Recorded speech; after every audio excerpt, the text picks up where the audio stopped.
It's a rock and roll day in Washington, D.C. as the impeachment inquiry into Joe Biden begins in just a few hours. We're standing by with the details. The Republicans who want to run against President Trump faced off last night, and once again, Larry Elder was left off of the debate stage. He's angry, and he's here to tell us. Plus, President Trump spent his night in Michigan with blue-collar workers and some UAW union members who were looking for a living wage and a brighter future. Hear what the 45th president had to say as he pushed the pedal in the metal in suburban Detroit.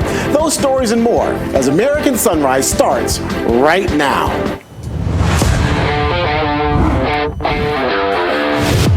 We've got your back as you start your day.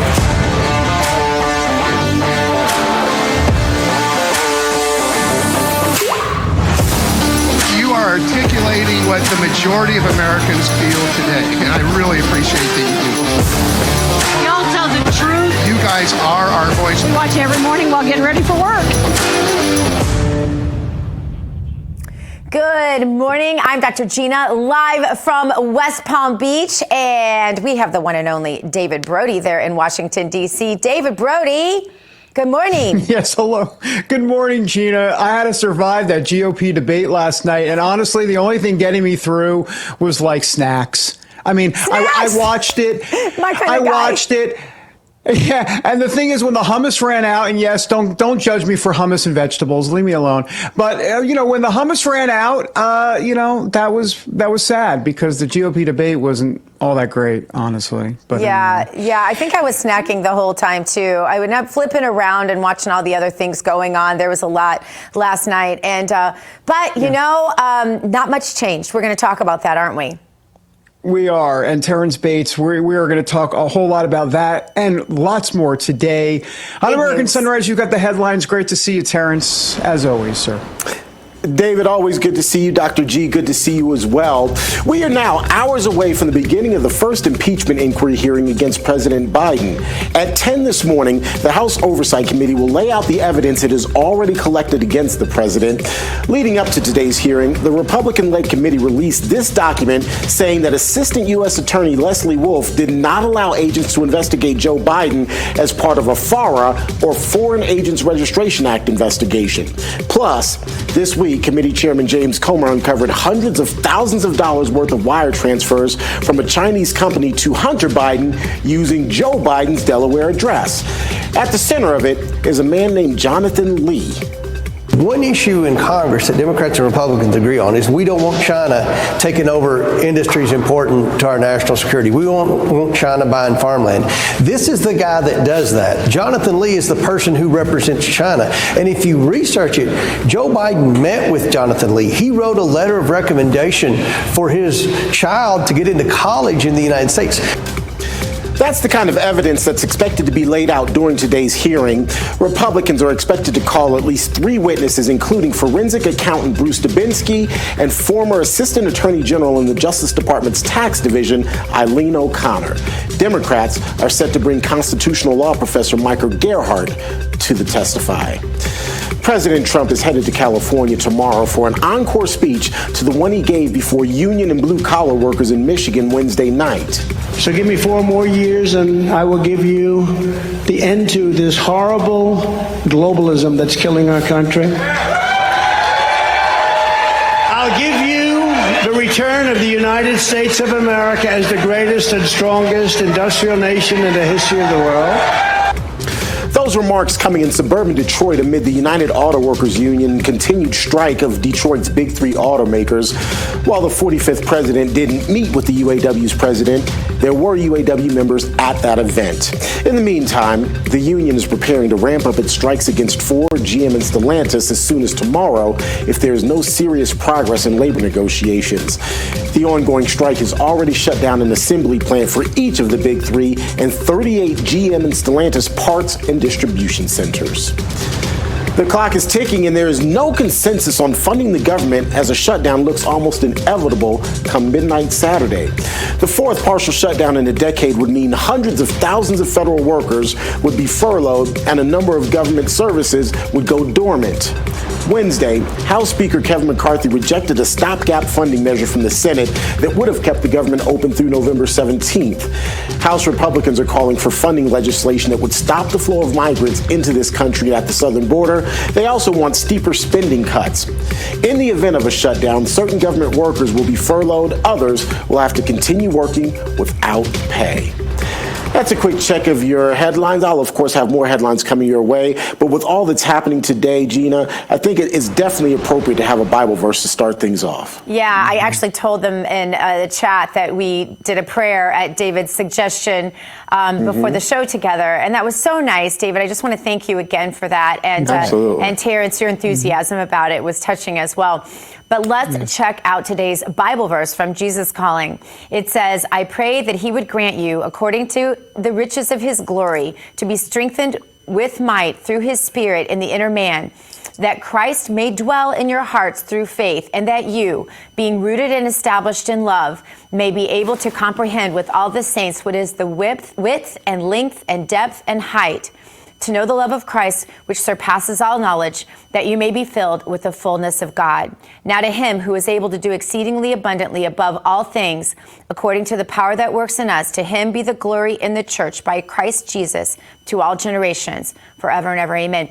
That, my friends, is Ephesians 3:16 through 21. And if you've ever received a card from me or an email from me or anything else, that is the verse I put in everything that I do. I feel like it's kind of the one that just speaks to me in the way that the message that I want to give other people. I think it's just a really, really powerful and thorough verse. And maybe my favorite. I'm not sure. How about you guys? David, do you have a favorite? Oh, there's so many. That's definitely one of them for sure. And it really just shows that God is in control of the universe. And when you're having a bad day or a bad week or a bad 6 months or whatever it is, just know that there is a God steering this thing. And you can rest in that ultimately. Speaking of no rest, Donald Trump, he never stops. And he was, of course, in Michigan yesterday talking to auto workers. And he goes out after Joe Biden, of course. Let's start with that. Have a look. Yesterday, Joe Biden came to Michigan to pose for photos at the picket line. But it's his policies that send Michigan auto workers to the unemployment line. He only came after I announced that I would be here. You know, he announced quite a bit later. Spoke for a few seconds. Did you notice he spoke for what? A few seconds? And he had absolutely no idea what he was saying. He didn't know where he was. He didn't know where he was. He didn't know what we were saying. Where am I? He's saying, where am I? Oh, you're in Michigan. Oh, that's good. Well, look, while Trump was in Michigan, his Republican rivals gathered on stage. You can see them there, Ron DeSantis, Vivek Ramaswamy, and others at the Reagan Presidential Library for their second debate. President Trump's goal was to win over blue-collar voters in the midst of the United Auto Workers strike, as both he and Biden try to paint themselves as champions of the working class. He also took aim at Biden's record supporting free trade deals, which Trump has blamed for shifting jobs overseas. The UAW's targeted strikes against the big three automakers began, by the way, on midnight, September 14th, have since expanded to 38 parts distribution centers in 20 states. The union is pushing for higher wages, shorter work weeks, assurances from the country's top automakers that new electric vehicle jobs will be unionized. And Trump used his speech to slam Biden's economic policies, arguing that middle and working class families have suffered under Biden's presidency. So how did that go? How did the debate go? And of course, we have the House impeachment inquiry beginning this morning. Let's talk more about that with President Trump's spokeswoman, Liz Harrington, who joins us here on American Sunrise. Liz, always good to see you. Well, I don't even know where to begin because there's so much going on. But why don't we talk about the blue collar, the fight for the blue collar worker, because you had Biden versus Trump, and then you had all these GOP hopefuls, presidential hopefuls, and I say hopefuls in air quotes, on stage last night. What did you make of the dichotomy to see Trump in Michigan and these GOP presidential hopefuls on stage in California? Well, good morning, David. You couldn't get a bigger contrast. I mean, you have once again some real leadership displayed by President Trump showing up for workers, laying out exactly what's at stake. And then in the split screen, whether it's Biden or these, like you said, hopefuls that have no shot, there's really no reason that they're on the debate stage because none of them are going to be president. They're doing something that has no consequence and is all words. It's all talk. It's all the same feckless promises from career politicians and the ruling class that have gotten the auto workers in this mess. I mean, for decades, the likes of Joe Biden and the rest of these career politicians, their policies and the globalism has really taken that industry to the brink of destruction. The only injection of life was President Trump and his historic first term and bringing manufacturing back to the United States, getting us on equal footing when it comes to trade, getting great trade deals, getting rid of NAFTA. He's the only one who's delivered for workers of any kind. And now it's kind of emblematic. That speech was so powerful that President Trump gave yesterday, but the situation going on in Michigan is emblematic of kind of what's going on with our country, which is this workers' strike ultimately is not going to matter if this EV electric vehicle mandate doesn't go away, because that means the end of the auto industry. And it's the same thing for our country. All these sideshows and debates and words, it's not going to matter if we don't have free speech, if our political opposition and opponents are thrown in jail for exercising their free speech. We're losing our country, and President Trump is the only one who's positioned to save it, and the only one who's really even talking about the real problems our country is facing. Yeah, watching last night, you could almost see folks posturing for cabinet positions like, oh, he's going for Secretary of Transportation. She's going for, right? But I found myself asking the question, you look at the Democrat side, they're not having debates. Joe Biden's not debating anyone. Should these GOP debates even be happening, Liz? Because the RNC could be spending their time, talent, and resources, right, on targeting Joe Biden right now, instead of holding debates for a bunch of people who are trying to get their 15 minutes of fame so they can get whatever they want out of the absolute heir apparent to this nomination, Donald Trump, where we should, it feels to me, be putting 100% of our resources. You hear it all the time on talk shows. They'll say, this is war, right? Radio talk shows will say this all the time. This is war. We are in a war. It's not the kind of war we've known in our past, but this is a war of sorts. Shouldn't we be fighting all hands on deck and then getting anybody who's not willing to fight with the general we already have off the deck?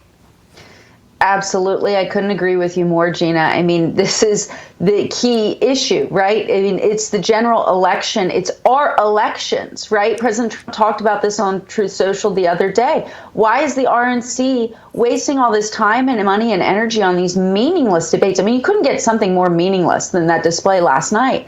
And instead focus on Pennsylvania. The governor, just like in 2020, unilaterally just changed the law and changed the manner of elections outside the Constitution and said, we're going to have automatic voter registration. You know what that means? They're adding 1.6 million names to the voter rolls, not voters, names that they can pull from in their fraudulent elections that are already so corrupt in Pennsylvania. This is the battle we need to be focused on. And of course, like you mentioned, the corruption in Washington. This is what we already have our general. Exactly right, Gina.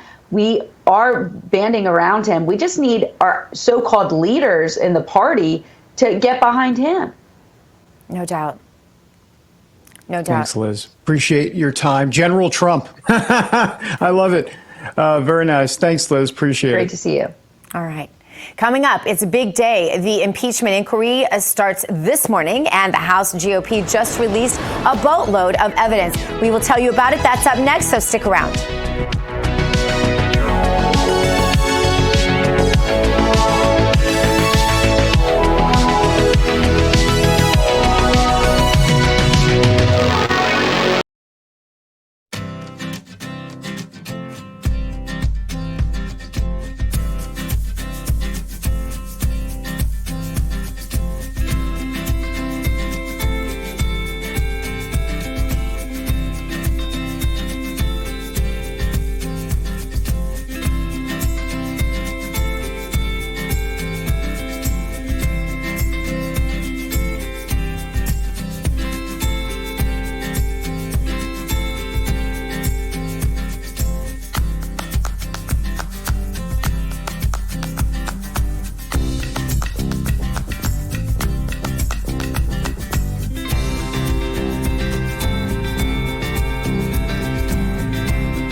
check coming on 17 minutes past the top of the hour. Hartford, Connecticut, good morning. The first hearing in the impeachment inquiry into President Joe Biden gets underway in less than 2 hours now. There are lots of storylines to uncover and investigate, but here's one headline that actually got our attention this morning. Listen. Launches with focus on 3 C's: corruption, credibility, and cover-up. That's from our friends over at Just the News. So here's some of the backstory. Republicans have just released 700 pages of evidence showing how the Biden family raked in tens of millions of dollars and how the DOJ and the IRS blocked investigation into the alleged Biden bribery scheme. More importantly, it appears that some of these moves were made to specifically protect Joe Biden. David and Gina, what are your expectations from today's hearing? It is going to be interesting. A lot of the talk is that evidence that we've already heard is going to be laid out, but are you expecting any new information to come out, Gina? I definitely think that we'll be hearing more and more. I think that if they didn't think that there was stuff to hear, then they wouldn't be doing this to begin with. And so I do expect we'll be hearing some new information. And I think that they've got more than we know about so far. Yeah, and here's the thing, and folks, it is we the people, and we need to do our due diligence and do the research ourselves. So if you go to justthenews.com, in that article that Terrance was mentioning, they actually link to the 30-page memo that James Comer on the Republican side has put out about all the evidence they have. Go ahead and read through it. It's a PDF file on justthenews.com. If you go there, you'll see all of the information, and I think you'll see all of that information trickle out over this time of the impeachment inquiry. I'll be honest with you, this 1023 form, we've heard a lot about this Burisma executive who says he has phone calls of Joe on the phone with Hunter. I'll be honest with you. I know we don't necessarily need to hear those phone calls. I want to hear those phone calls, however. I mean, in other words, there's a lot of evidence beyond the phone calls. I'm not saying it's the phone calls or bust, but having said that, come on. Senator Grassley put out this idea that the phone calls exist. If they exist, where are those phone calls? I want to hear Joe Biden's voice on tape talking about this stuff. It's one thing to say it in leaked documents and all of these type of, bank records and everything, or have Republicans say it. But to hear Joe Biden's voice, I want to hear that phone call. That's my view, Terrance. Yeah, and I think it's interesting, too, Terrance, that Hunter Biden admitted that in 2018, I believe there's an email or a text that said he was completely broke. How did he go from that to home in Malibu in 2023? I mean, you have to ask your question. Those numbers have to come from somewhere. Seems to me like that's a good place to start. No, I fully agree. I have to admit, I may be one of the people on the fence, but I'm tired of all the evidence. I'm ready for a straight impeachment trial. I'm sorry. That's just where I am right now. Let's just get to it. All right, guys, up next, senior citizens buried under a mountain of their own student loans, trying to make ends meet on Social Security while drowning in debt. Their story is ahead as American Sunrise continues.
This news break is brought to you by AMAC, Association of Mature American Citizens.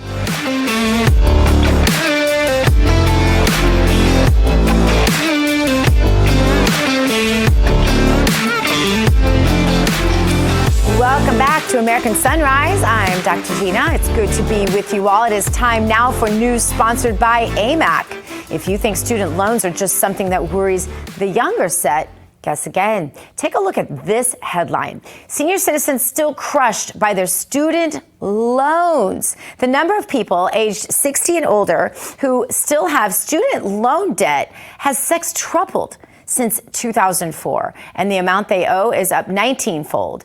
The think tank America report said that. There are now 3.5 million of them who collectively owe more than $125 billion in student loans. Now, this is not debt that parents took on to send their kids to college. For 3/4 of federal borrowers 65 and older, this is money they borrowed for their own educations, and they've been paying it off for decades. And the Government Accountability Office found that many fear the situation is getting much worse. More people with even larger student loan debt are aging into retirement as the Biden administration's plan to forgive up to $20,000 of this debt for recipients with incomes under $125,000 has been blocked by the Supreme Court, and the COVID-19 pause in repayments has ended. We will be following this story for you because, wow, this is something I was completely unaware of. But let's get to the headlines that are sponsored by AMAC. The Association of Mature American Citizens is the conservative voice for Americans 50 and older. AMAC is fighting for the values that you hold dear. Join today. Together, we can write the course of America. Reaction to Wednesday night's second GOP presidential primary debate is continuing to come in this morning. Without the headliner Donald Trump on the stage, at least some viewers quickly lost interest. Trump supporter and former Arizona gubernatorial candidate Kari Lake, well, she's one of them. You've got a bunch of people up there on stage. It's a vanity project for them. They know that they're at 1 and 2 and 3 and 4 in the polls, and they're up against a giant, a political giant, and they're up against the next president of the United States. That's 60 points in the polling. He's actually out being a leader. He's in Michigan talking to working men and women who are struggling in the Joe Biden economy while they're quibbling up there on the stage. This thing was an embarrassment. It was a national embarrassment. It was a political embarrassment for the Republican Party. And Donald Trump didn't have to show up. There's no reason for Donald Trump to even come near these folks because they can't touch him. He'll be at 60% in 2 weeks, sure. There's no doubt about it. That was former RNC Chairman Michael Steele. Others are criticizing the debate candidates, saying if they were trying to make themselves look like the mature alternatives to Trump, well, they failed. And in other headlines this morning, a night of coordinated smash and grabs across Philadelphia lands dozens of people in jail charged with burglary, theft, and a slew of other crimes.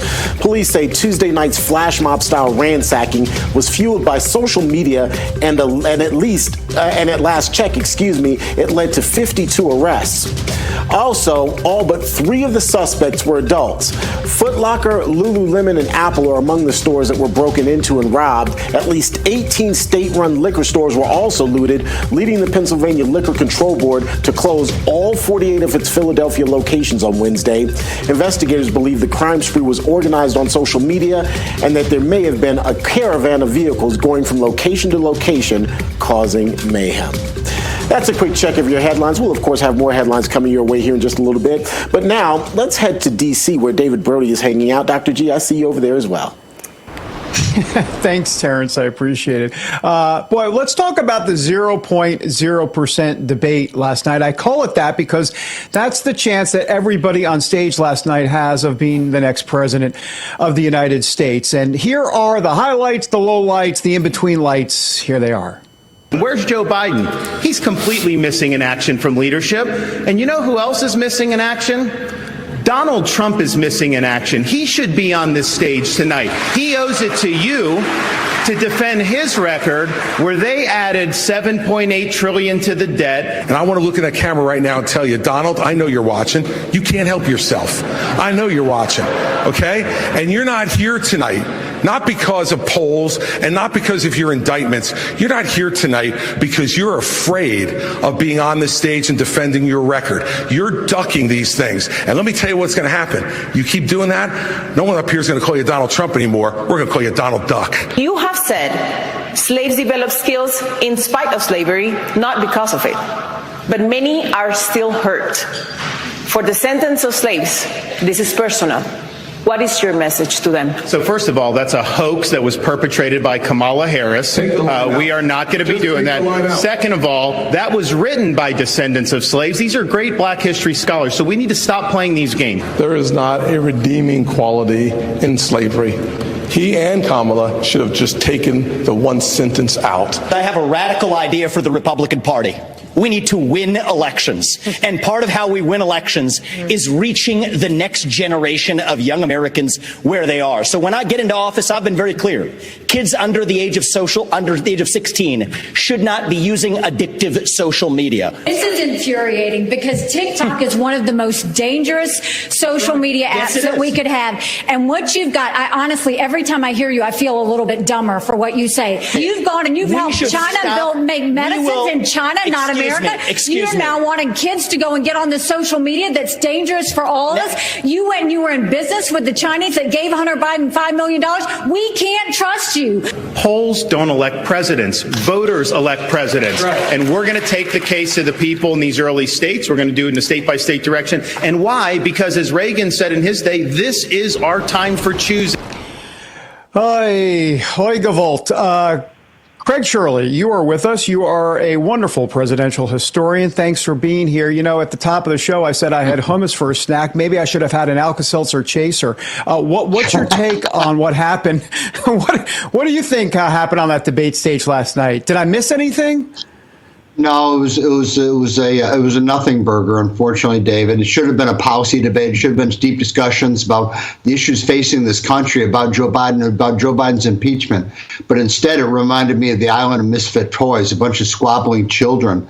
Doug Burgum made a couple good points, but the rest of them were unmemorable. The one memorable line was a presidential candidate calling somebody else dumb. Now, does that sound like a president of the United States? You know, you close your eyes and you listen to all of them, and none of them remind you of a president. And I thought Chris Christie's stalking of Donald Trump was childish and immature. Yeah. He should have been talking about policy issues. He should have been talking about issues facing this country instead of stalking Donald Trump.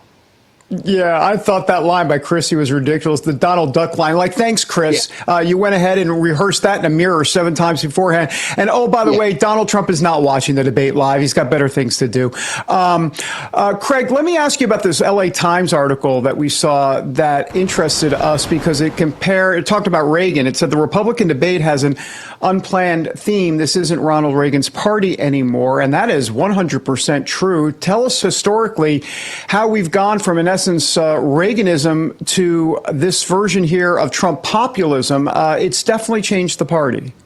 Well, it's changed the party, but the party has evolved many times over the years, David. You know, we used to be a high tariff party back with Smoot-Hawley on the onset of the Great Depression.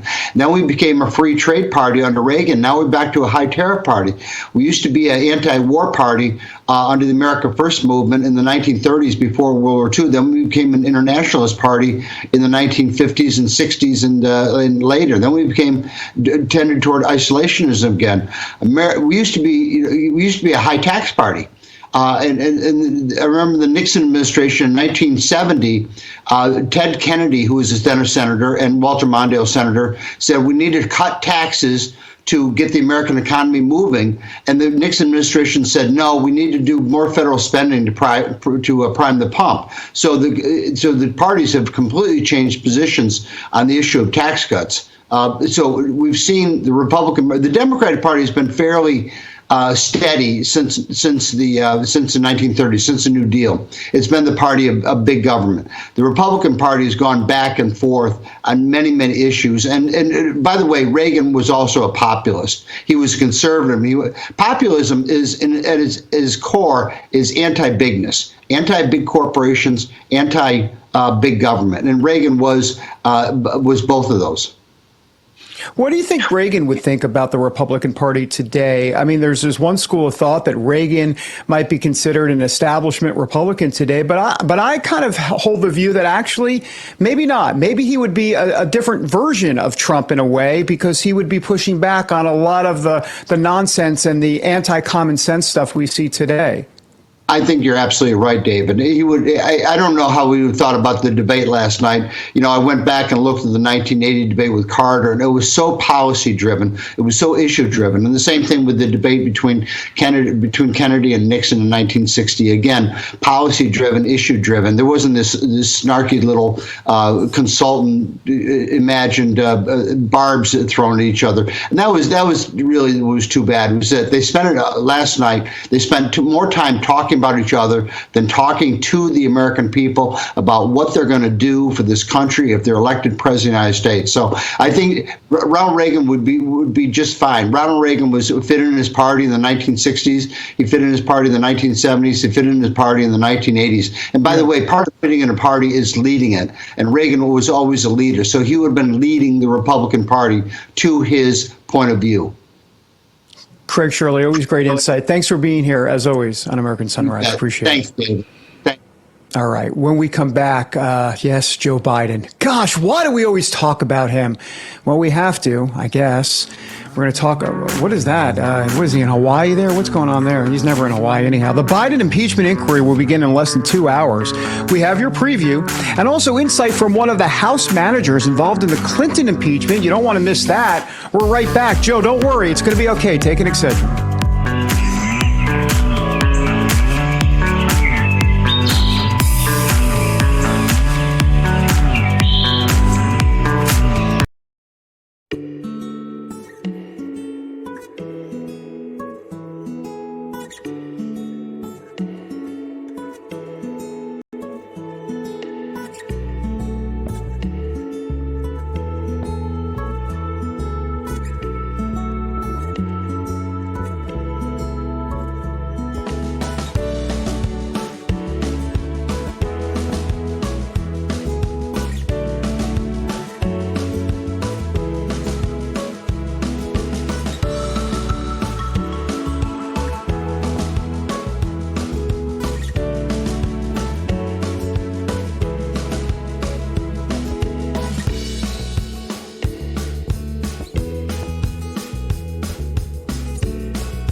Past the top of the hour, so good to see you.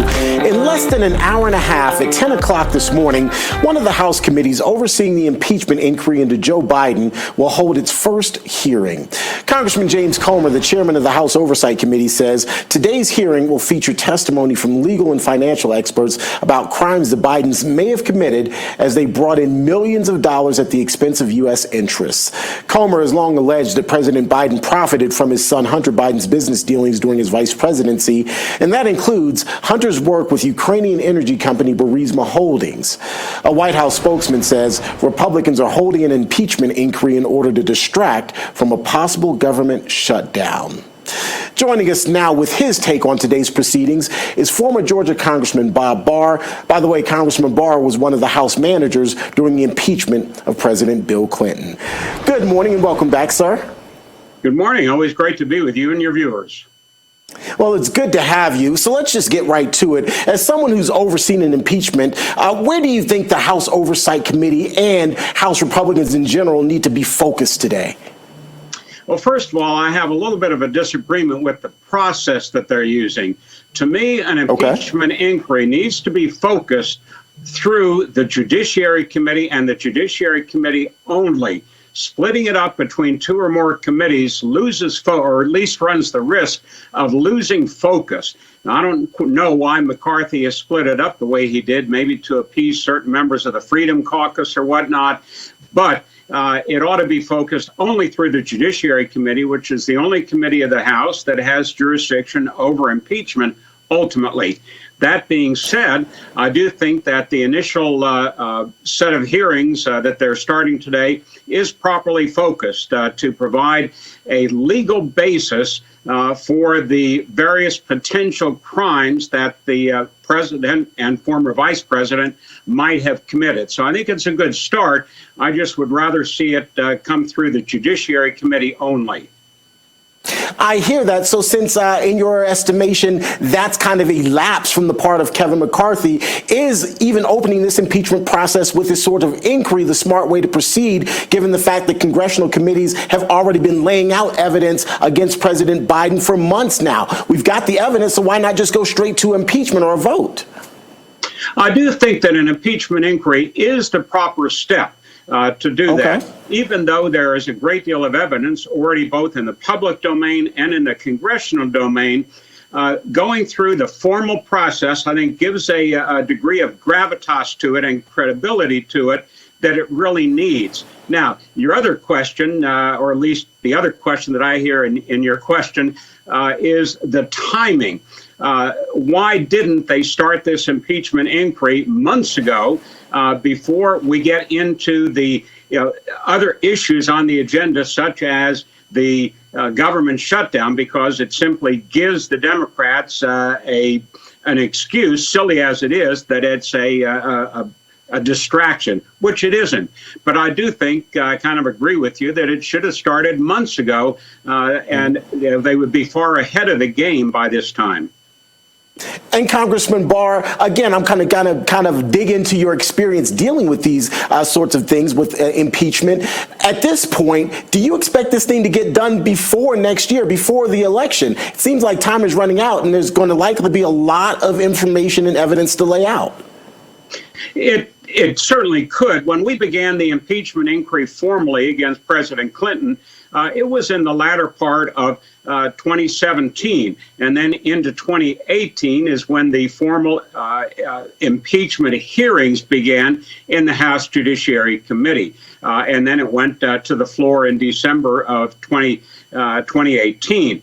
Now, that was not a presidential election year, and that raises a very serious question about whether or not doing this in an election year lends a degree of politicization to it that will render the whole thing pretty much meaningless in a sense. So I think they should have started a long time ago if they were going to do it. I think it's probably a little bit late now, but at least they're starting with the right issues, even if not the right committee. And to your point, starting at this point, it seems like this sets the stage, if you will, for Joe Biden to potentially use the excuse, oh, well, this is nothing more than election interference. And that is a pretty strong argument, to be honest with you. I do think that detracts from the credibility of what the Republicans should have been doing months ago. Mr. Barr, we appreciate your time. We, of course, will be seeing you again tomorrow for more of your analysis of today's hearing. But now, let's get back over to Gina. Thanks, Terrance. It's so interesting, everybody's analyses on this, because I feel like everybody has a different take. All right, shifting gears now from the health of our government to our personal health and wellness. For skeptics of the government's claims about what or who caused COVID, the plot has thickened. Take a look at this. Fauci secretly went to CIA headquarters to influence COVID-19 origins probe. A House Republican is alleging. Republican Congressman Brad Winstrup, the chairman of the House Coronavirus Panel, sent a letter to the HHS revealing what he called concerning information obtained by his team. He said Fauci was, quote, escorted to CIA headquarters without a record of entry, where he attempted to, quote, influence the outcome of the agency's investigations into the origins of COVID-19 during the pandemic. He said this would lend credence to the public's concerns about a false COVID-19 origins narrative promoted by federal agencies. Joining me now with her take on this is Dr. Naomi Wolf, who has been outspoken about the COVID vaccine and its potential dangers. Welcome, doctor. Do you think we will ever hear the whole truth about COVID's origins? Well, that's impossible to say, but I think there's a huge smoking gun that you just mentioned that has been revealed that shows that from the very beginning, the narrative that we were told by our most trusted spokespeople was false and designed to cover up very serious wrongdoing on the part of those spokespeople and government officials. I can't stress enough how serious it is that Dr. Fauci entered an intelligence agency or any government agency without a login record. Right. That's ever supposed to happen. I can't even imagine the circumstances in which that took place. You may remember that presidents from Clinton to Trump have gotten into serious trouble for even meeting with any donor or any visitor without proper login and documentation. It's a very serious security breach. And what I'll add to it is that, and I'm kind of struggling with my words here because I'm trying to convey how anomalous and how shocking that is by itself. But add to it, I said 2 years ago on Tucker Carlson, Dr. Fauci's not working for us. He's working for someone else. And I said that from my experience as a political consultant to a presidential campaign and to a vice president. Mm-hmm. He's not behaving like someone who's in the chain of command. Well, now we know through my own reporting that the vaccine was created in concert with the Chinese Communist Party. And we should also factor in that the Wuhan lab is run by the People's Liberation Army of the Chinese Communist Party, and that what Dr. Fauci was trying to cover up was his own, which he denied to Senator Paul, he denied in front of the People's Congress, his own role in commissioning unlawful gain-of-function research using taxpayer dollars that was farmed out to the Wuhan Institute of Virology. So the virus originated with Dr. Fauci acting as a kind of a bag man for China and probably for other bad actors like the World Economic Forum, the Bill and Melinda Gates Foundation, who are all funders of the World Health Organization, of the vaccines. Yeah. So he's covering up his own wrongdoing. Dr. Wolf, does the about face that we saw from the powers that be in our government, including Fauci, on masks play a role here? Because my own suspicion is just looking at the evidence that I have seen from your work and others, the amount of money that was put into masks, that was put into the vaccines that benefited CCP, and the way that Americans were not able to sell masks. Masks had to be sold for some reason exclusively by China. But all of a sudden then they were turned into this thing that you had to wear them. After they'd all said you don't have to wear them, all of a sudden you did have to wear them. And no evidence to the contrary about the problems that masks could cause or the problems that these so-called vaccines could cause. None of that evidence was ever discussable. You couldn't even put it on social media or you would be taken off and canceled. So how much of this is all about the money trail going straight back to the CCP, and how much of this means that Fauci was directly involved with, if not working for, the CCP, along with some of our other government officials? Exactly. Well, that's why this entry into an intelligence agency without documentation is, people have to understand what a serious breach it is. It's exactly like that balloon crossing the United States of America. Right. Dr. Fauci is working for China, right? So for him to enter a government agency or direct the allocation of millions, if not billions of dollars of taxpayer money to China is a treasonous, dangerous thing for him to be doing. Yeah, I don't understand, and I never will understand why this man has not been charged with treason. And I think a lot of others, including Joe Biden, could be charged with the same thing. Dr. Wolf, we want to have you back soon. I'm sorry we are out of time in this block, but you are always so informative. Her research is as potent as it comes. So check out everything that she's written, absolutely, and pass it along to your friends. Everybody knows the next medical crisis is just around the corner, whether it comes in the form of a pandemic or something much more mundane like a tick bite. You and your family must be prepared. That's where the Wellness Company comes in. And you know them. You know the Wellness Company. We have great doctors like Peter McCullough on all the time. The Wellness Company and their doctors are medical professionals. You can trust them with their new medical emergency kits that are the gold standard when it comes to keeping you safe and healthy.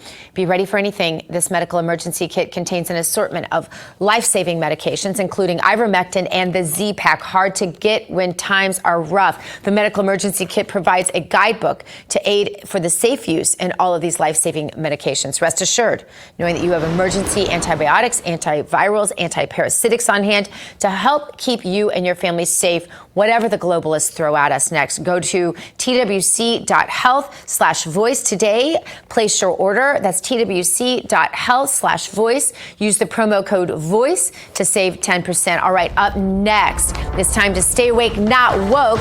And a school's leaked training video that teaches staff how to handle so-called microaggressions will interest you. Taking woke to a whole new level. It's a segment you don't want to miss, and it begins in just 2 minutes.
Stay Awake, Not Woke segment, sponsored by Beard Vet Coffee, beardvet.com. Use the promo code RAV10. Get your 10% off. All right, you've heard enough stories about wokeness to know how far left it can go.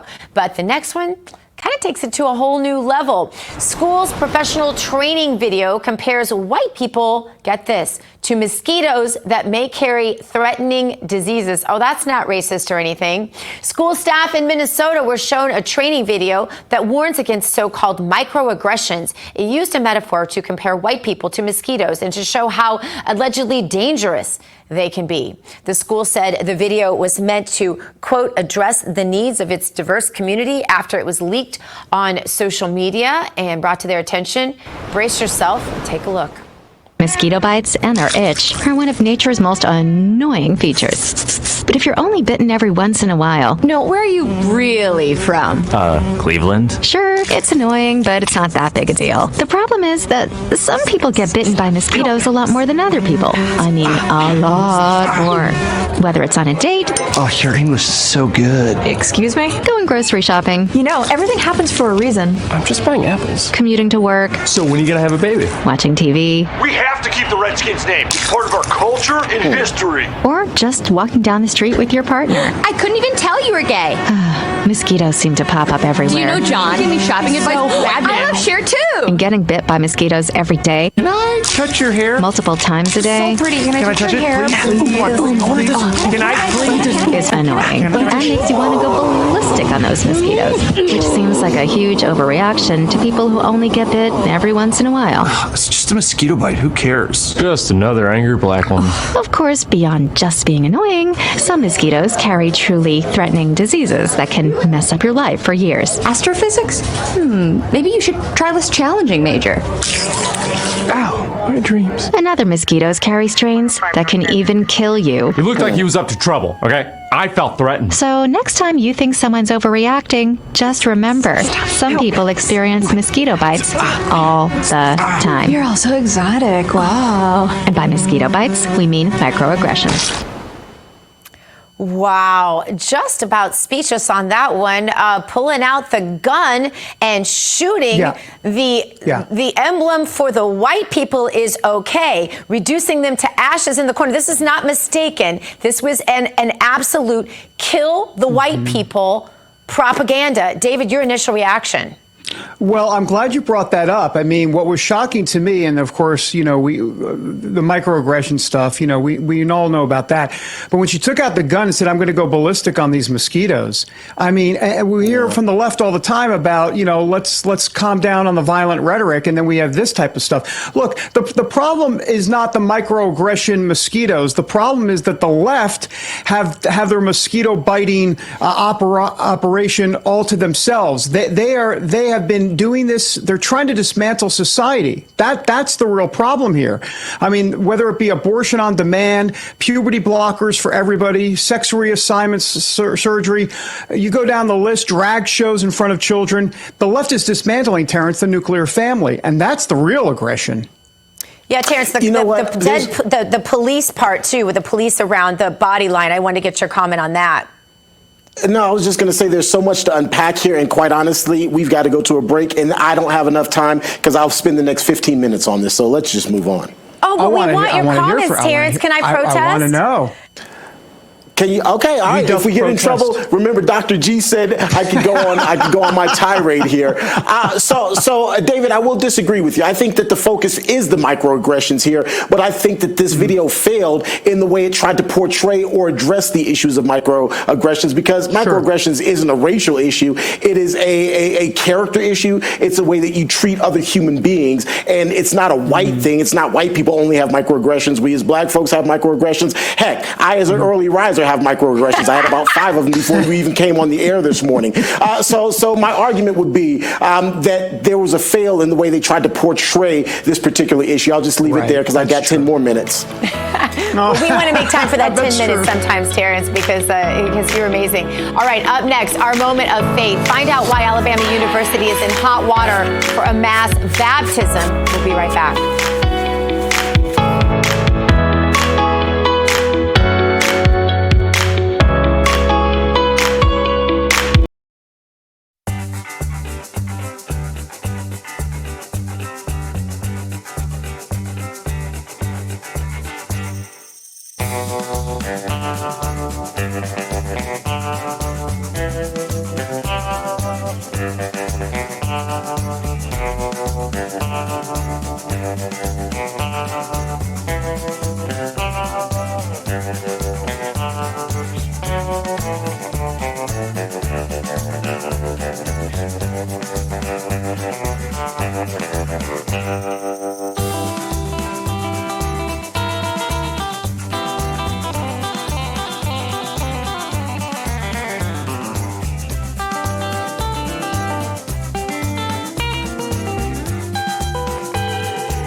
Moment of faith today, finding the strength to be proud of your faith. A mass campus baptism assisted by the head football coach of an Alabama university has been called unconstitutional. This is, of course, by an anti-religious group. The Unite Auburn worship event was attended by around 5,000 people at the university, and after the event, one individual reportedly sought to be baptized, but a tub was not available, so the students and visitors made their way down to the lake. Now, eventually, 200 students lined up at the banks to be part of the baptism, this according to reports. However, the Freedom from Religion Foundation, a nonprofit anti-religion organization that advocates for atheists, also for agnostics and non-theists, said it was, quote, unconstitutional and inappropriate for public school employees to direct students to partake in religious activities or to participate in the religious activities of their students. And that's the end of that quote.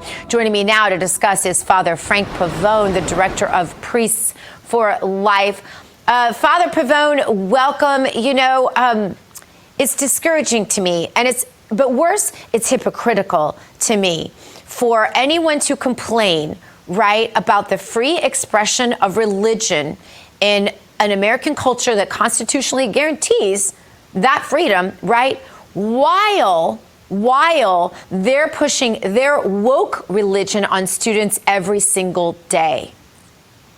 That's exactly right. If there was ever an argument that deserves to be laughed out of court in one split second, it's this one. What in the world kind of constitutional argument do these people think they have? There's nothing in the Constitution about freedom from religion. It's freedom of religion. It's freedom to practice our religion. And these people must not be paying attention to what's been happening this year and last year in the Supreme Court. We have taken a major turn in the right direction on religious freedom. The Supreme Court has thrown out the so-called lemon test. The Supreme Court has made it much more clear to Americans. And here's the idea that we got to get clearly in our minds and help our fellow citizens understand.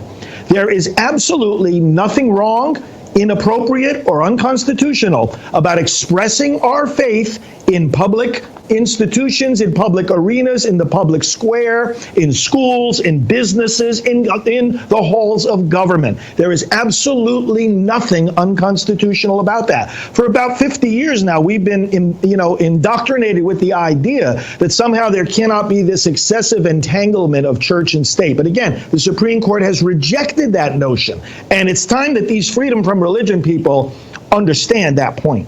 Yeah, absolutely. And we've seen a revival, really, of sorts in our youth across the whole country. Oh, yeah. I remember all of those last year. And there's no question the woke lot wants to shut that down because politically that doesn't work for them. They're not winning hearts with their woke religion, are they?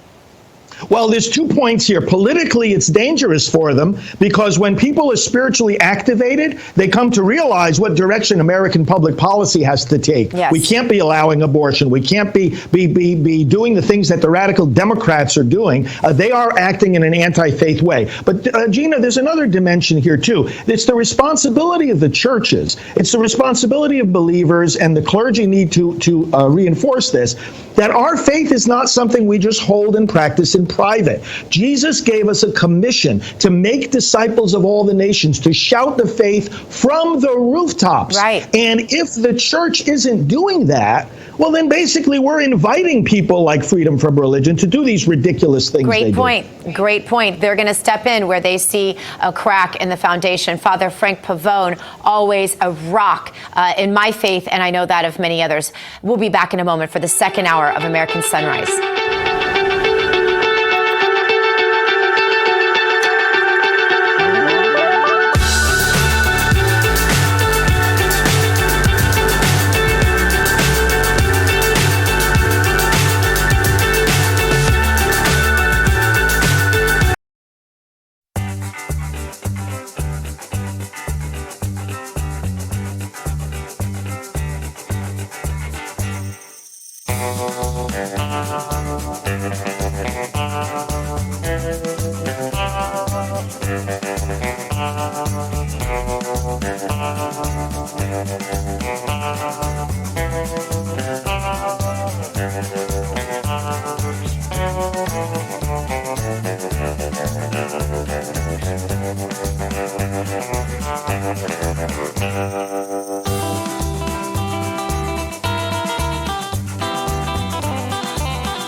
Michigan yesterday supporting striking auto workers and lashing out against Joe Biden and his Republican rivals. We've got the details.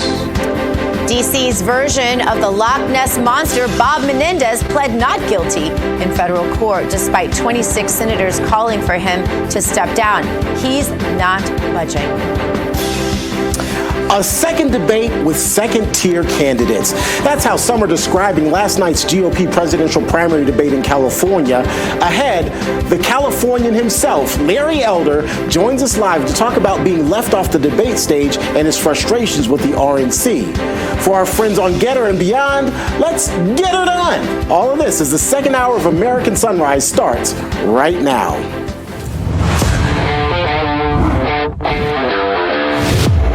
Got your back as you start your day.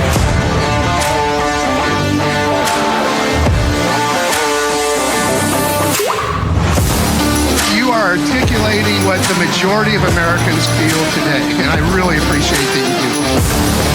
Y'all tell the truth. You guys are our voice. We watch every morning while getting ready for work. All right, welcome back to the second hour of American Sunrise. I'm Dr. Gina. Want to get right to David Brody out in Washington, D.C. David. Hello, Gina. Gina from Florida. Just kidding. All right. Tick, tick, tick. 1 hour or so to go until the House impeachment inquiry begins there in the House of Representatives. Terrance Bates with that and a whole lot more in the headlines. Terrance, good to see you, sir. David, good to see you. We're now just hours away from the beginning of the first impeachment inquiry hearing against President Biden. In fact, it's less than an hour away now.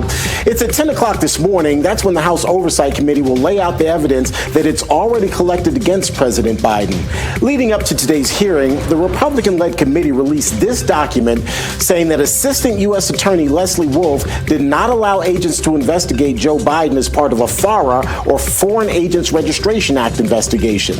Plus, this week, committee chairman James Comer uncovered hundreds of thousands of dollars worth of wire transfers from a Chinese company to Hunter Biden using Joe Biden's Delaware address. At the center of it all is a man named Jonathan Lee. One issue in Congress that Democrats and Republicans agree on is we don't want China taking over industries important to our national security. We want China buying farmland. This is the guy that does that. Jonathan Lee is the person who represents China. And if you research it, Joe Biden met with Jonathan Lee. He wrote a letter of recommendation for his child to get into college in the United States. And that's the kind of evidence that's expected to be laid out during today's hearing. Republicans are expected to also call at least 3 witnesses, including forensic accountant Bruce Dubinsky and former Assistant Attorney General in the Justice Department's Tax Division, Eileen O'Connor. Democrats are set to bring constitutional law professor Michael Gerhardt to testify. That's a quick check of your headlines. We'll, of course, be talking about the impeachment inquiry throughout the day. But we also want to shift gears a little bit, Gina, and talk about last night's debate there in California. Right. Well, Larry Elder is known as a conservative political commentator and radio talk show host also, but he's a lot more. Elder is a former attorney, an acclaimed author, and a nationally syndicated newspaper columnist. He's also running for president, by the way, in case you hadn't heard. But if you ask anyone in the RNC, they don't seem to be taking his candidacy seriously, and they should. Larry Elder joins us right now to tell us why. Larry, what is the RNC so afraid of? Why don't they want you on that debate stage? Gina, thank you for having me. David, thank you for having me. I'd also add to my resume, I ran for governor in California in the recall election. Yes, you did. I got 3.5 million votes. There were 45 replacement candidates. I got more votes than virtually all of them combined. I got in the race with just 8 weeks left. In 8 weeks, I raised $27 million, more than all the other candidates on the replacement side combined. So I don't think they want me on there because I give them heartburn on so many different issues. For example, we, of course, have always talked about spending, but nothing really gets done. Whether it's a Republican president or a Democrat president, government still gets bigger. I proposed an amendment to fix spending to a certain percentage of the GDP, and nobody else is doing that. Even Barack Obama and Bill Clinton referred to the so-called entitlements programs as unsustainable, but nothing else gets done. The other thing I think I give them heartburn on is the issue of race, because the Democrats always talk about how systemically racist America is. In my opinion, we give them a pass. For example, Joe Biden goes to Howard University, a historically black college, and says the number one threat to the homeland is white supremacy. Are you kidding me? And we said virtually nothing. The Anti-Defamation League keeps track of how many people are killed every year by extremists. And last year, out of the over 20,000 homicide victims, there were 25 people who were killed by extremists. You want to play that game? Most homicides are same-race homicides. Most whites who are killed by other whites. Most blacks who are killed by other blacks. But every year, a small percentage of the homicides are interracial, maybe 750. 500 white people are killed by blacks. 250 blacks are killed by whites. If Donald Trump cited that number at a commencement exercise and said the number one threat to the homeland was black supremacy, you and I would denounce him as a race-hustling demagogue. But Biden doesn't, and we don't say a darn thing. These are the kinds of things that I say that I think gives the GOP leadership heartburn. Larry, as you watched the debate last night, obviously you were, I'm sure, thinking, I need to be on that stage. But beyond all of that, what did you make of these Republicans that were debating last night? Because Reagan's name was used a lot, and there has been a shift from Reagan conservatism to more of a populist GOP. Where do you see the future of the party as well, Larry, as we move forward? Well, I think that Donald Trump remains enormously popular, obviously. ABC Washington Post poll has him up double digits over Joe Biden in a national race. I'm sure he's even doing better in the so-called swing states. Here's the problem that all of them have. You like Donald Trump's policies. His real vulnerability with independents, anyway, are all these indictments. But the base, including President Company, believes that these indictments are bogus. So how do you go after Donald Trump if you're not going to go after his policies, not going to go after the indictments? What is there to say? And so as a result, as far as I'm concerned, Donald Trump won the debate by staying away the same way he won the first debate by staying away. Larry, you ran against Gavin Newsom in the California governor's race. Do you think that Newsom has his eye on the White House? Oh, of course he does. Does he have his eye on the White House in 2024? Only if something were to happen to Joe Biden and Kamala Harris. I say and Kamala Harris because if Joe Biden can't fog up a mirror, it will be Kamala Harris. Why? Because she was chosen in large part because she's a black female. The number one, the first primary for the Democrats in South Carolina, 60% of the voters in the South Carolina Democrat primary are black. Most of those are black females, and they love Kamala Harris, believe that she's being picked on for her so-called cackle, believe that Joe Biden gave her a thankless task about getting to the root causes of illegal immigration. And if she is drop-kicked for some white dude like Gavin Newsom, black female voters will be so livid. They won't vote Republican. They just won't vote, thereby guaranteeing whoever our nominee is, he or she will win. Larry, we had Liz Harrington, President Trump's spokeswoman, on the show in the first hour, and she talked about, in essence, just ending these debates. We even had a senior advisor for Trump this morning saying it's time for the RNC to just stop all of this nonsense. I know you want to be on the debate stage, but what do you make of what the RNC is doing right now? As Gina said this morning, why? Why not just coalesce around Trump and let's just get the dirty work that needs to get done now and get a head start? Yeah.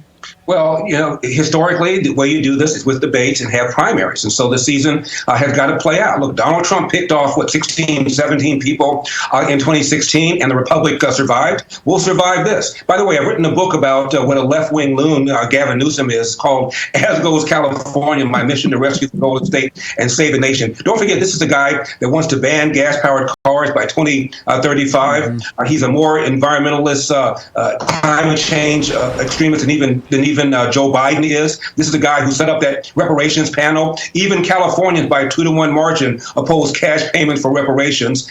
This is the guy who hired all these soft-on-crime DAs that allow you to steal up to $1,000 and on and on and on. Yeah. So he's a left-wing loon that most people in the country are just looking at because of the way he handles himself. But his policies have caused people to leave California for the very first time in 170 years. Well, Larry Elder, great to have you on the show. Thanks so very much for Larry. being here. My pleasure. Appreciate it. All right. When we come back, time to drain the swamp. And you know what? If you say the swamp, you mean that guy. He's DC's version of Nessie, a.k.a. Bob Menendez. He pled not guilty in federal court despite 26 senators calling for him to step down. But he's not budging. Of course he's not. Right back with that story.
By Sea of Mud. SeaofMud.com is where you need to go. Use your promo code RAV1776. That'll give you 15% off. This is an American patriotic apparel company. Everything is made in America. They have much more than shirts, too. They have knives, drinkware, swimwear, jewelry. Get a jump start on your holiday buying. Got to get that Christmas stuff ready for under the tree, right? That's where you go. All right, 26 U.S. senators, including half of Democrat senators, have called for the D.C. swamp's Loch Ness monster, Bob Menendez, to get gone, resign. But yesterday, after his hearing in Manhattan federal court, we saw this headline. Senator Bob Menendez and his wife plead not guilty in bribery case. Bob's not budging. That's what that comes down to. He maintains the hundreds of thousands of dollars in cash and gold bars found in his home. Those weren't bribes. Oh, no. Though his colleagues, they're not buying it. He was released on $100,000 bail and ordered to refrain from communicating with Senate staff. Now, Senate Majority Leader Chuck Schumer told reporters that Menendez will address the Democrat caucus today.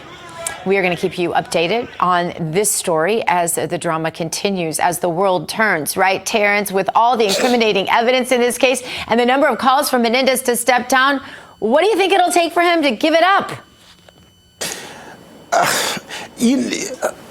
This story just baffles me. First of all, the fact that all of this incriminating evidence is against him and he just refuses to step down from his seat, that in and of itself baffles me. But I was talking to someone yesterday and they were basically saying that he is going to very likely be primaried. In fact, I think there's already one person in the primary for next year's election against Menendez. And I suspect this is what's going to happen. He's going to be voted out of office. He probably will not survive the primary, particularly with all of these legal issues hanging over his head. And then, of course, the fact that this is the third case against him, he very likely won't survive this case either and might end up in prison. He very likely will get convicted on these latest charges. You know, though, Terrance, I see the chat and these people want this man to go to prison. They are not going to be happy with him just not being reelected. They want him to do time. You know, you've got the gold bars with the serial numbers that go right back to the people that he's suspected of taking the bribes from. I mean, it's the whole thing. And then we're always hearing these words that Democrats' new favorite words are, but there's no evidence. This is evidence. Well, as I said, I suspect he will get convicted this time around. He very likely will go to prison. But the other thing is, I mean, who doesn't just keep $500,000 under their pillow and under the mattress? I mean, you know, I do that all the time. Forget a bank. I pull money out of the bank and just put it under the mattress all the time. $500,000. I do that over years. Actually, quite honestly, I'm more at $20. I've been doing $20 for the last three years. But you know, I mean, that's a reasonable argument. No, you know, $500,000. I just keep it under the mattress just in case of emergency. You know, I've tested it, and $20 is much softer to sleep on than $500,000 in gold bars. Just in case anyone wants my advice, it's softer. All right, ahead on, we got that going for us anyway, right, T? No stiff necks for us because we're not sleeping on $500,000 in gold bars. Next, on American Sunrise, President Trump headed to Michigan yesterday to support striking auto workers and other workers and to share some pointed words about his rivals and the upcoming election. We've got the deets. Don't go anywhere.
Detroit, Michigan.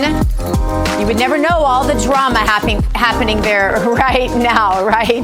With that pretty scenery picture. Huge kudos, by the way, just to our control room and our producers. You guys know that when something happens like the debates and all of the things that happened last night, that means our entire crew stays up all night long to bring you this program in the morning. So whenever you have a chance to say thank you or to reach out to them and let them know what you appreciate about the show, even just elements like that one, we appreciate you for that. Look at them. It is a room full of heroes. There's about 25 people behind them you can't see, and we are so proud of them. And I personally am so honored to work with them. In fact, I know Terrance and David feel exactly the same way. President Trump made a splash yesterday when he visited auto workers in Michigan. Let's watch just a little bit of that.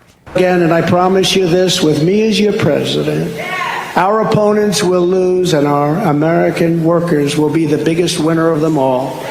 So with your help and with your vote, we will expel the globalists from our government. We will evict crooked Joe Biden from the White House.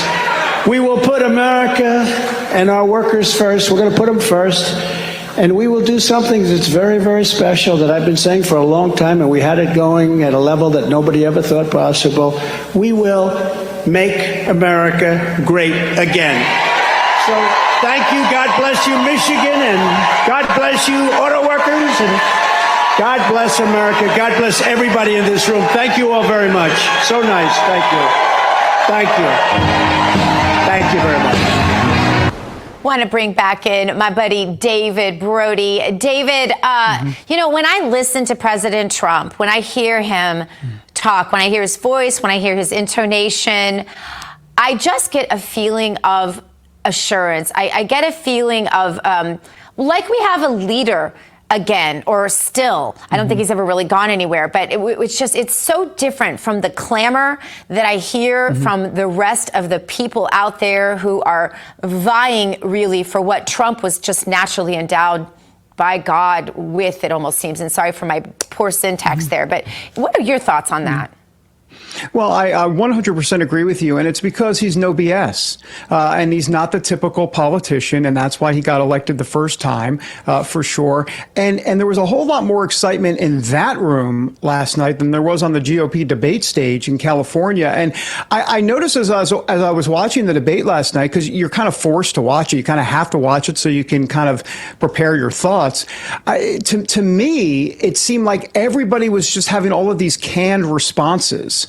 Whereas Trump is just so authentic and he just says what he thinks. And so the difference is just striking. And as it relates to what he's talking about regarding the U.S. auto industry, the Biden administration is going to try to skew these numbers, just so you know. I mean, the Biden administration is starting to say things like, he cost American auto workers their jobs. No, he didn't. Here's the deal. I looked it up. I actually did 3 or 4 different fact checks, and not from, ultra conservative websites or ultra liberal websites. It went right to the numbers.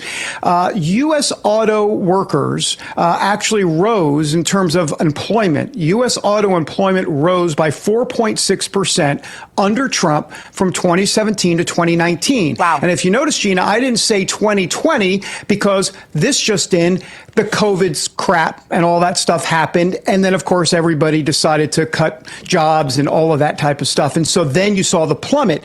So if you take COVID away, it was on a track. It was already at 4.6%, Gina, in an increase. Yeah. Yeah, those are shocking numbers, David, and kudos to you for checking that out. And it doesn't surprise me at all, but you're right. They're going to try to skew it.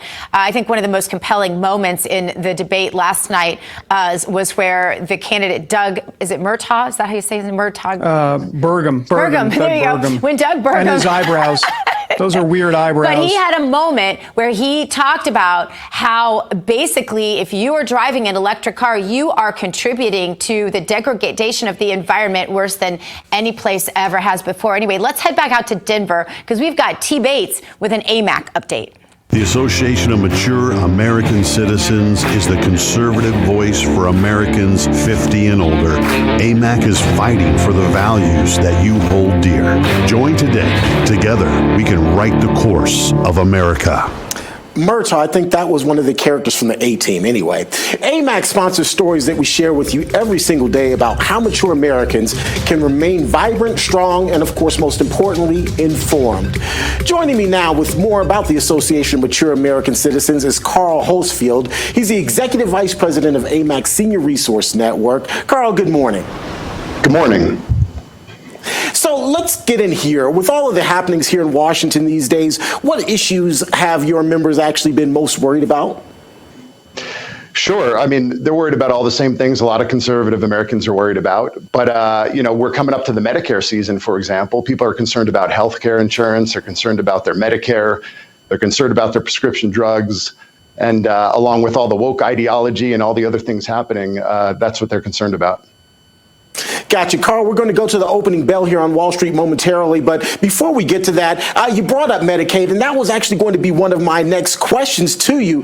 Given this, what we all believe is going to be an impending shutdown that potentially will impact things like Medicare, Medicaid, I got to imagine that you've got some very nervous, mature American citizens. Now that I'm 50, I can say that.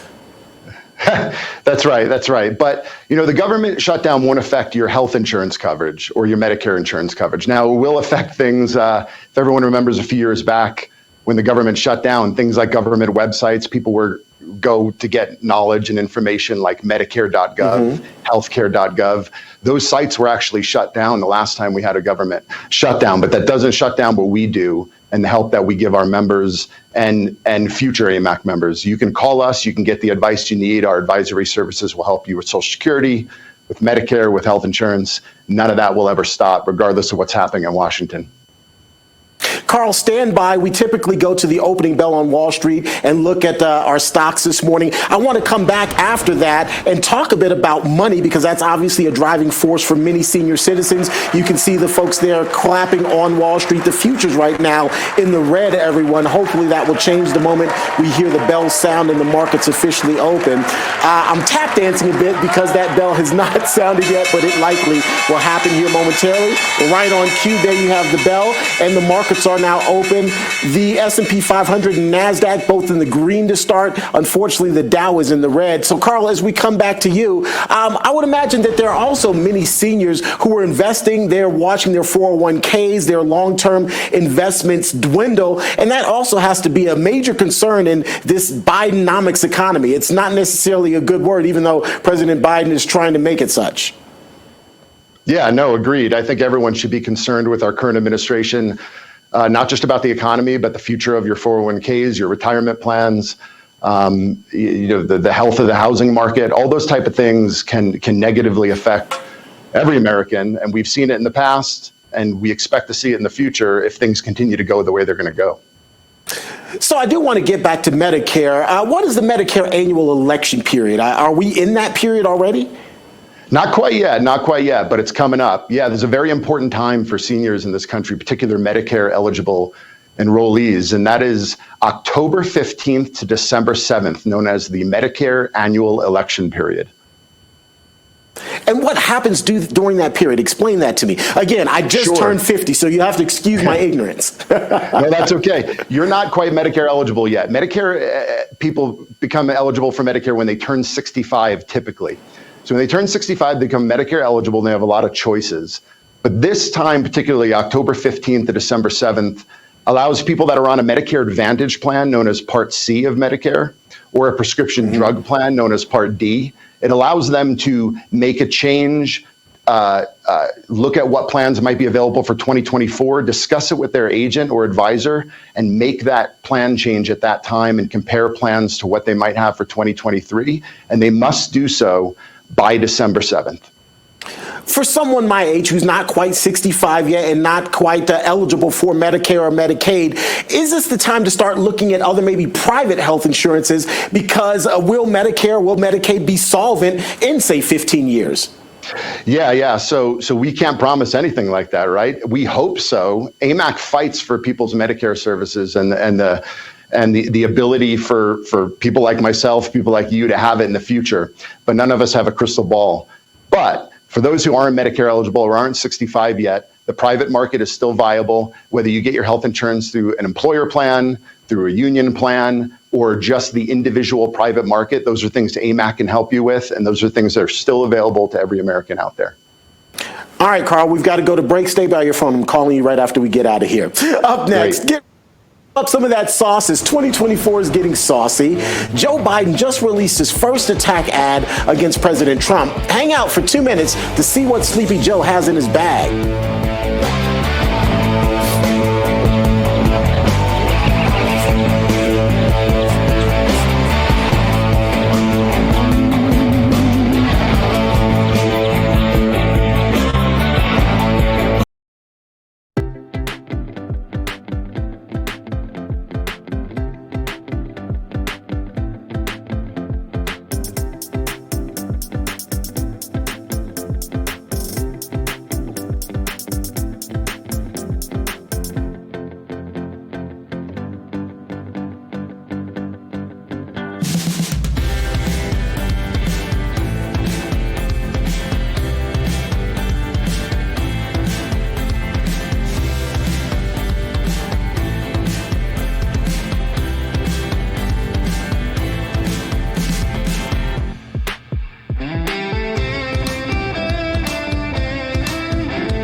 It's Southern at its finest. It's red, white, and blue. Gotta get out and try it. Red State Barbecue. Red State Barbecue. All right, everybody. I had Zen Jr. singing along to that little jingle with me in my ear. Made my whole morning. This segment sponsored by Red State Barbecue. Red State Barbecue, redstatebbq.com is how you get there. Use promo code RAV10 for your 10% off. They have a brand new apple bourbon sauce. Grab their classic favors. You got the Memphis sweet, Texas spicy. I think it's the South Carolina that has the vinegar base that's really, really good. Everybody was snacking on that yesterday in the refrigerator. There's an Alabama, there's a Kentucky. They need a Kansas. Miranda and I maintain they need a Kansas or a Missouri, or how about a Midwestern Red State? We're lobbying for that. But anyway, in the meantime, so many flavors to try. RedStateBBQ.com, promo code RAV10 for your 10% off. T-Man, how you doing? Dr. G, I'm good. I'm sopping up all the sauce that you're spreading out there. In today's saucy story, Biden strikes back. The Biden campaign has released a brand new ad in the wake of his visit with striking UAW workers in Michigan. Check out the new ad here, folks. This is Biden's anti-Trump ad of the campaign season. Here it is. He says he stands with auto workers, but as president, Donald Trump passed tax breaks for his rich friends while automakers shuttered their plants and Michigan lost manufacturing jobs. Joe Biden said he'd stand up for workers, and he's delivering, passing laws that are increasing wages and creating good-paying jobs. Manufacturing is coming back to Michigan because Joe Biden doesn't just talk, he delivers. I'm Joe Biden, and I approve this message. while President Biden is taking a swing at President Trump's labor record, his visit to the picket line only lasted 12 minutes before he returned to Air Force One and then jetted off. He spent more time on the tarmac than he actually spent with the workers. But the corporate media totally omitted that detail in all of its complimentary coverage about President Biden's visit. None of the networks mentioned just how little time President Biden spent with those workers.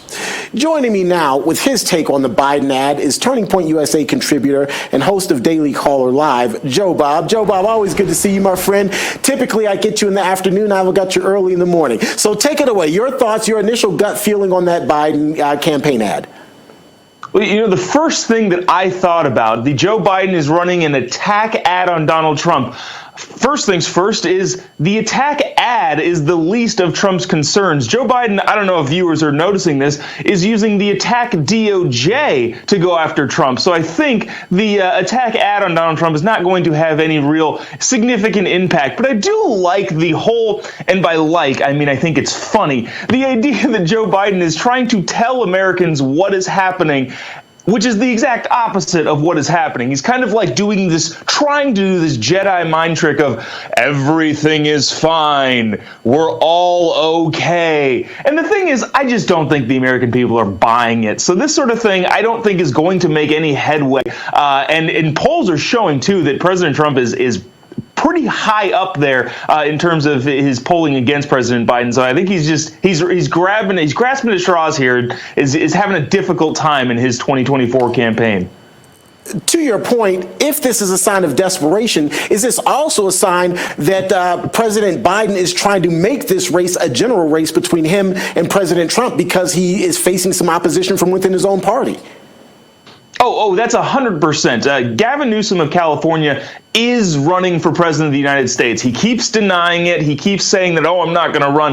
He 100% is running for president of the United States. And the Biden team knows that, and they're worried about that, considering the fact that Gavin Newsom, whether or not his policies align with the American people or not, can form a coherent sentence. And because he can form a coherent sentence, he is definitely a threat to the sitting president who really, really wants that nomination. So absolutely, he's trying to make this a general between him and Trump before the primaries. Beyond the fact that Americans probably aren't buying what Joe Biden is selling, how do you look past this sort of ad and look at the actual record? Because let's be honest, there are a lot of Americans out there, there are some sheep who see the ad and believe what they say, even though the record speaks completely differently. You know, at the end of the day, I choose to have a lot of faith in the American people. However, the Biden administration wants to spin things, I think, anecdotally speaking, all of my friends across the political spectrum, right, left, center, all still have to go to the grocery store. They all still have to fill up their cars with gas. There's no denying that things have gotten more expensive and more difficult for every American across the political spectrum. So regardless of how they want to spin it, Joe Biden has done the most work on the border. He has done the most work to fight inflation. At the end of the day, real Americans have to live real lives. And regardless of your political leaning, things have gotten objectively worse. So however he wants to spin it, I don't think the American people will buy it. I think they're smarter than that. And I think they're going to vote in their own interests. And on the other side of the coin, for President Trump, is the best campaign ad for President Trump the job that Joe Biden is doing every day? Just focus on the White House and let Joe Biden do what he does? Is that the best campaign ad for President Trump? It 100% is. And not only President Trump, the entire Republican Party, not to get into the debate last night, but if everybody on the Republican side just would stop talking and let the Biden administration speak for themselves, I think whoever the nominee ends up being, it's looking like it's going to be Donald Trump, is going to have a breezy walk into the White House. So I'm hoping that the conservative candidates don't shoot themselves in the foot and just let the American people look at Joe Biden and say, yeah, we don't want to do that again. Joe Bob, bruh, you're not just going to go on and say now that President Trump is going to be the nominee. You said whoever the nominee is going to be, it looks likely is. Come on, bruh. President Trump has this thing locked out. Are we not? Can I just get you on record saying that? You know, as a former political consultant, I don't really deal in absolutes. If I were a betting man, fair. yeah, I'd put a heavy amount of money on President Trump. But at the same time, cataclysmic things happen in politics, and sometimes things go way in a direction that you don't understand. Like, for instance, 2016 when President Trump got the nomination. So, yes, I agree with you. I would, if I were a betting man, I would bet my money there. But you never know in politics, and especially in this political climate. That's fair. I appreciate your maturity and your candor. Let's talk about the Gen X vote. That's obviously going to be a significant voting bloc, coming up in 2024. Is that voting bloc now leaning towards the right a little bit more, leaning more towards President Trump? Among the Gen Xers, did you say Gen Xers or Gen Zers? Gen Zers, I'm sorry. So you're good. Yeah, among the younger vote, it's actually fascinating, the polling that's coming out among those younger voters. And it's really not a big surprise, but a lot of the fervent young voters are skewing more towards the conservative side because they've been in these schools where the indoctrination isn't kind of hidden under the fabric of the education. It's just in their face so much. I'm reminded mostly of this video during Pride Month that came out of a high school, I think in Huntington Beach, California, where in a math class they said, well, love is love and all of the things that all of the pride indoctrination is pushing, and the kids in the math class just booed and laughed about it. I know that's one particular circumstance, but I think younger people as a whole, especially young guys, are realizing, hey, none of this stuff is working, and we're going to push back against it. And so I think in a lot of ways, the younger generation is really, really skewing towards, I don't even want to say conservatism, they're skewing towards reality because they're a smart generation and they can understand what's going on. And is that reality for many of them, the fact that they're having to pay more for just about everything, and it's difficult to find jobs that are paying in order to subsidize their lifestyles? Is that the reality that's driving many of them?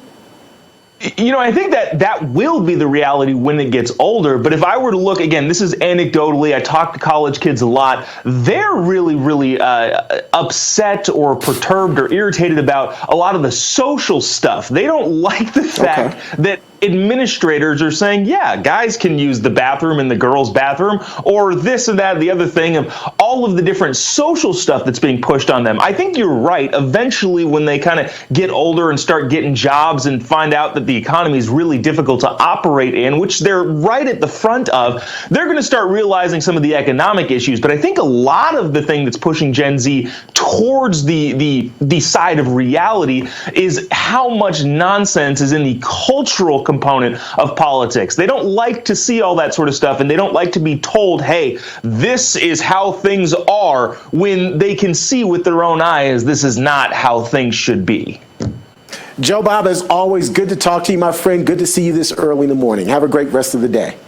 I appreciate it, my man. Thank you. All right.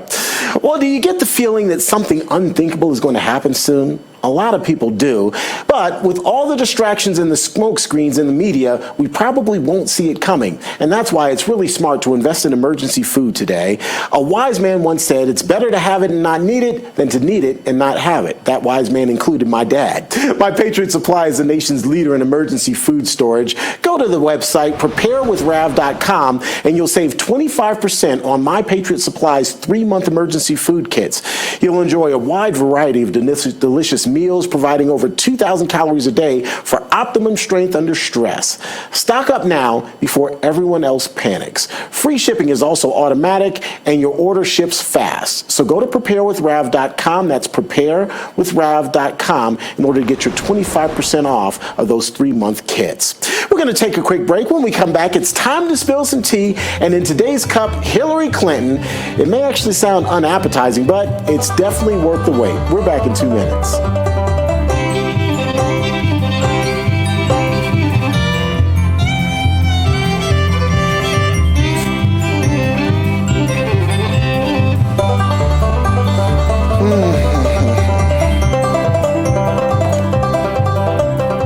freedom-loving patriots are falling in love with America's barbecue sauce, Red State Barbecue. Red State's 8 different sauces are perfect for whatever sparks your barbecue palate. Visit redstatebbq.com. That's redstatebbq.com and use promo code RAV10 for 10% off. Red State Barbecue.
Let's spill some tea.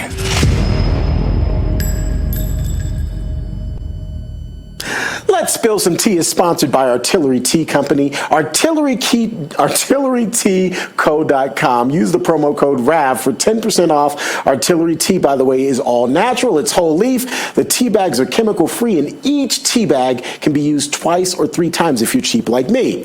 Artillery Tea Company is a family and veteran-owned and operated company, and a portion of your purchase goes to help veteran and first responders charities. ArtilleryTea.com, promo code RAV for 10% off. This message brought to you by T, as in T. Bates. That's very nice. I figured that would get a chuckle out of you, played. David. Good morning. Nicely played. I'm all into corny. I'm the king of corny. I just dubbed myself the king of corny. All right. Well, talk about I'm your pawn, not corny. You are for sure. Hillary Clinton. Let's talk about T here. She's at the bottom of the cup this morning. She's looking for some more attention, clearly. She's at the State Department for the new unveiling of her new portrait. Oy. And during her remarks, she couldn't stop talking about Trump and Putin. She's still hung up on these two. She never said Trump's name, by the way. She just talked about the dark days and the previous administration burning bridges around the world. Now, first of all, wouldn't you just hate having to go to work every day at the State Department and you see this big portrait of Hillary hanging there? And also, why can't you just enjoy her new portrait and thank everyone? Forget about Trump and Putin. I mean, they live rent free in her head. Dr. Gina, I don't want to see a Hillary Clinton portrait. I mean, I'd rather watch reruns of My Bar Mitzvah. I don't want to see that.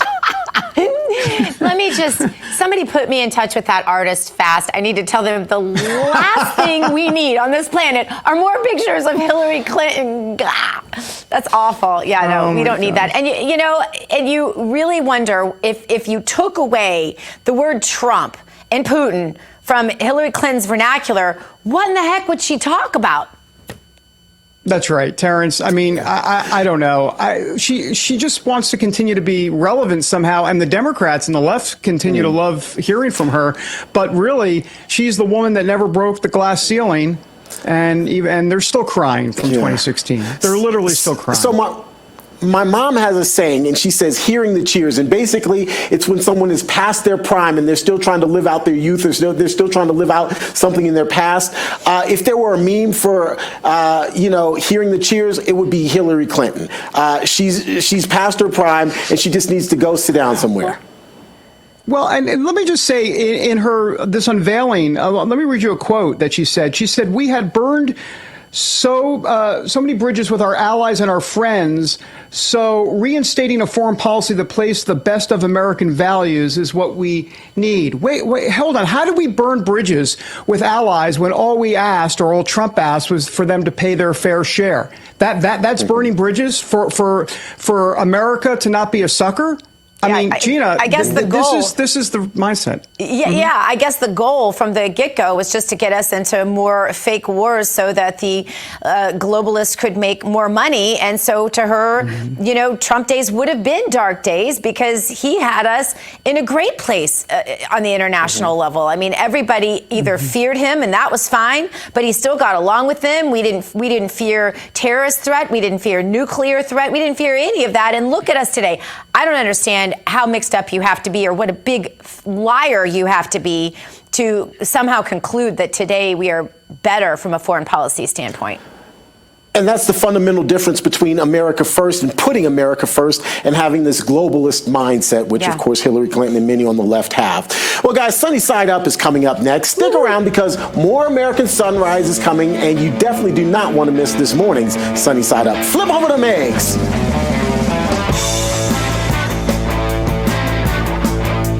Tired of the same old mass-produced, globalist-supporting tea companies? Artillery Tea Company is the Patriot source of natural premium tea. Visit artilleryteaco.com and use promo code RAB for 10% off.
Guess what?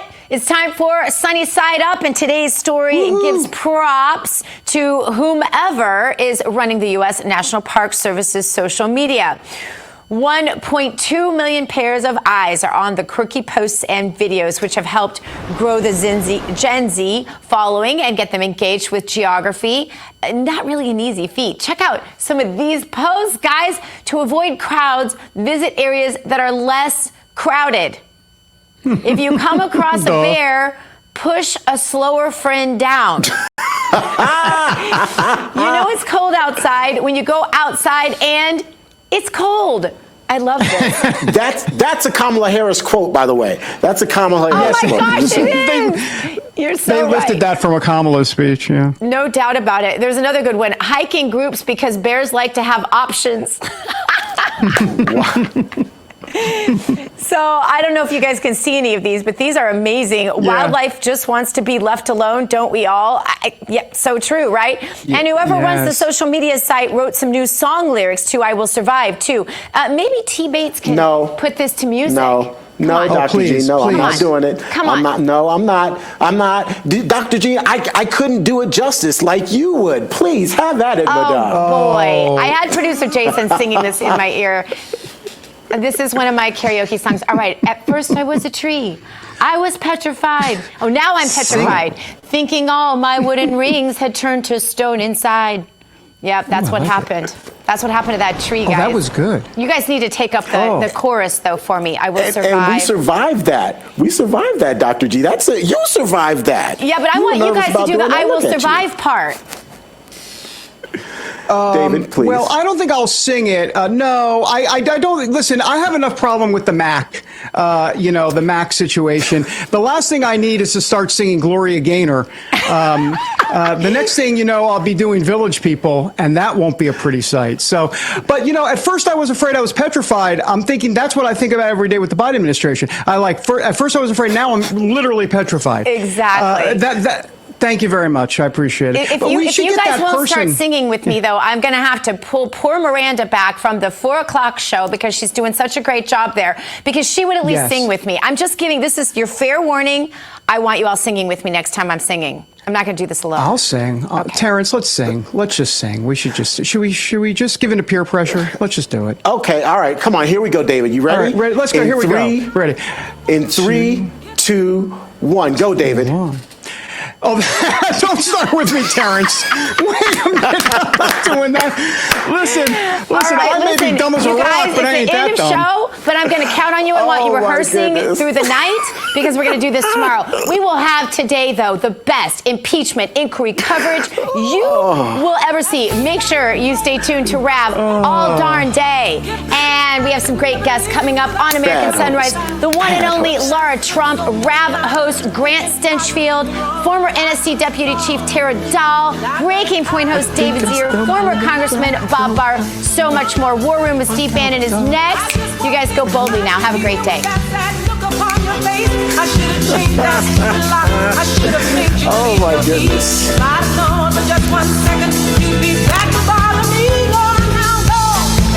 Walk